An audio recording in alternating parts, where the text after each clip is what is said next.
Supporters call it a voting integrity law. Critics call it a voting suppression law. As the opposing sides argue, we know many of you have questions about just what's in the controversial 98-page bill passed by the Georgia legislature. The new law has prompted Major League Baseball to put its its All-Star game out of Atlanta, and has also led to opposition from major Georgia companies.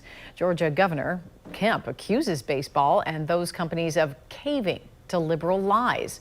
Tarek's putting the claims through the trust index and joins us now with what he's found. Tarek.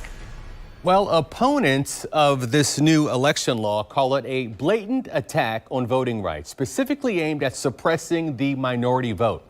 Now, after running the claim of voter suppression through the trust index, we've graded it as be careful, because in some ways the law does expand voting access in Georgia, but it also could disproportionately affect certain communities. Now, if we were making it less easy to vote and harder to cheat, then maybe there's an argument for boycotts and protests and moving all-star games. But that is not what happened. Georgia Governor Brian Kemp on the defensive this weekend about the legislation he signed into law just a few months after Donald Trump lost the state of Georgia and the presidential election to Joe Biden. The Election Integrity Act expands access to the polls. One of the major changes in the bill, new ID requirements for Georgians who cast their ballots by mail, requiring them to provide picture identification instead of using the signature match process used in Florida. Former Duval County Supervisor of Elections Jerry Holland sees this from both sides. Could easily be said to be more secure because you're going to see that, and be able to identify that. I can see it to be somewhat of a hassle, maybe to the voter from the standpoint of having to go get a copy. They're not going to send the original. Instead of sending absentee ballot applications to every registered voter in Georgia, like the state did last year because of the pandemic, under the new law, applications would only be sent out to people who request them. Also, instead of counties sending out absentee ballots 49 days before the election, they have to wait until 29 days before the election.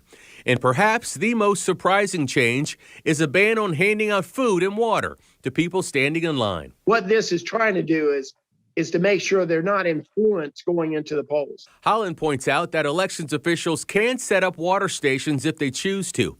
But others like Senator Raphael Warnock still disagree with the change, saying making it a misdemeanor to pass out food and water at the polls will discourage people from wanting to stand in line to vote. This is voter suppression, pure and simple. The new law does add an additional day of early voting, requiring at least 2 Saturdays of early voting for each primary and general election.